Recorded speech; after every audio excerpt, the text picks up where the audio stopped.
कट्टर दुश्मन अमेरिका और ईरान एक बार फिर आमने सामने हैं। दोनों देशों के बीच तनाव और खुली जंग का रूप ले चुकी है।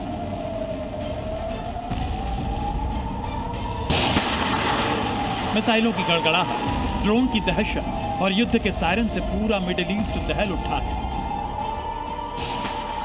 लेकिन इस महायुद्ध का सबसे ज्यादा नुकसान अगर किसी को हुआ है तो वो है खाड़ी के देश, क्योंकि अमेरिका ने ईरान पर हमला कर जो जंग की आग भड़काई, उसकी सबसे बड़ी कीमत अब इन्हीं देशों को चुकानी पड़ रही है।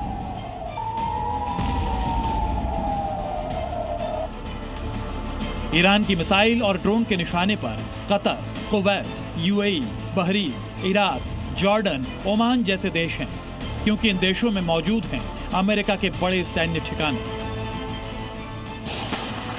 यानी हमला अमेरिका ने किया, लेकिन जवाबी वार की मार झेल रहे हैं खाड़ी के देश।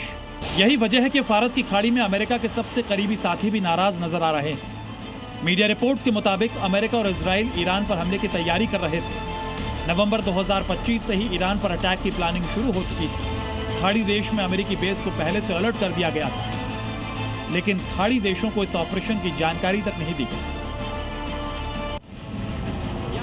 यानी अमेरिका को पहले से पता था कि अगर ईरान पर हमला होगा तो पूरा मिडिल ईस्ट जंग की आग में झुलस जाएगा। फिर भी हमला किया गया। और सबसे हैरान करने वाली बात यह है कि अमेरिका ने अपने बेस की सुरक्षा का इंतजाम तो कर लिया, लेकिन खाड़ी देशों को उनके हाल पर छोड़ दिया।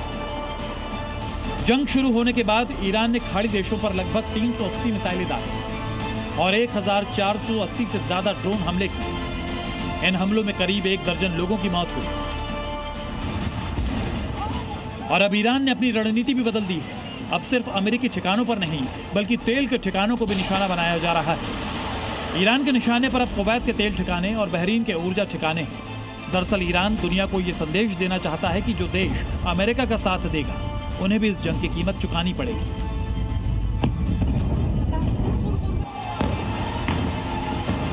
यही वजह है कि अब खाड़ी देशों के आगे बड़ा सवाल है कि क्या अमेरिका ने अपने सहयोगियों को जंग के मैदान में अकेला छोड़ दिया, क्योंकि अमेरिका ने ईरान पर हमला तो कर दिया, लेकिन जब जवाबी मिसाइलें बरसने लगी तो सबसे ज्यादा खतरे में वही देश आ गए जो अब तक अमेरिका के सबसे करीबी साझेदार थे।